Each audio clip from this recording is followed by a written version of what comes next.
ఇప్పుడు ఈ white and వైట్‌లో ఆ మీస కట్టుకంతా రియల్ ఫ్యాక్షన్ లీడర్‌లా కనిపిస్తున్నారు.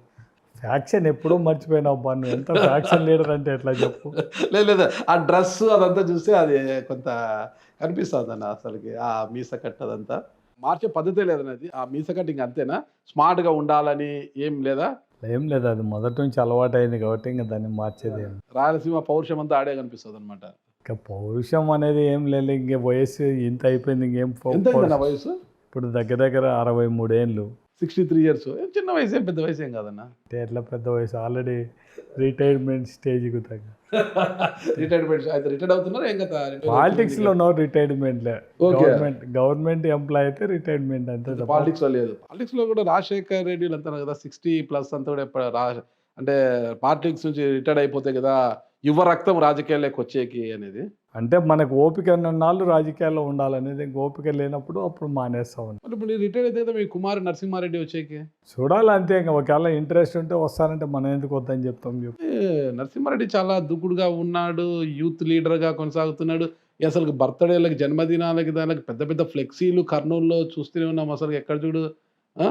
యూత్ ఇంకా ఎట్లయినా యూత్ క్రేజ్లో ఉండేటోళ్ళు ఇంకా అది ఉంటుంది కంపల్సరీగా. సరే యూత్ క్రేజ్ పక్కన పెడితే కాట్సాని రాంభూపాల్ రెడ్డి గారికి పవర్ లేకపోయినా, పదవి లేకపోయినా జులుం మాత్రం తగ్గలేదు అంటున్నారు. అంటే జులుం అంటే నేను ఎవరిని ఏం ఇబ్బంది ఏం పెట్టేది ఉండదు, ఏం ఉండదు. ఇటీవల కర్నూలులో ఒక వార్డులోకి వెళ్ళి అక్కడున్న టీడీపీ పార్టీ ఆఫీసులోకి దూరి మీ అనుచరులు అతనిపై దాడి చేశారు. అది వెనకాల మీ అండ చూసుకొని దాడి చేశారంటే అది జులుం కాదంటారా? మీకు ఒకటి చెప్తాను నాగరాజు గారు, మీరు ఎవ్వరు కూడా సగం తెలుసుకోకుండా మాట్లాడతారు. అది తెలుగుదేశం ఆఫీసా లేకుంటే బోర్వెల్ ఆఫీసా, ఆడ ఏం జరిగిందనేది మీరు ఊరికే వీళ్ళు పేపర్కి వచ్చిందని, ఆడ జరిగినది రియల్ ఫ్యాక్ట్ తెలిస్తే ఎవరు ఏం మాట్లాడరు. ఫస్ట్ మాట్లాడింది తెలుగుదేశం నాయకులే. ఆడ పార్టీ ఆఫీస్ ఉంది అనేది ఒకసారి బోర్డు చూపించమని చెప్పండి. తెలుగుదేశం పార్టీ ఆఫీస్ అనేది అది బోర్వెల్ ఆఫీసు. ఆడ వాళ్ళందరూ కూర్చొని మాట్లాడేది. వాళ్ళే ఫోన్లు తీసి పిల్లలు అమ్ముకున్నారు, మాట్లాడినారు. మాట పెరిగింది. వాళ్ళు ఏదో మాట్లాడితే ఇప్పుడు పోలీసు వాళ్ళు రెడ్ బుక్ రాజ్యాంగం చేస్తున్నారు. ఓకే.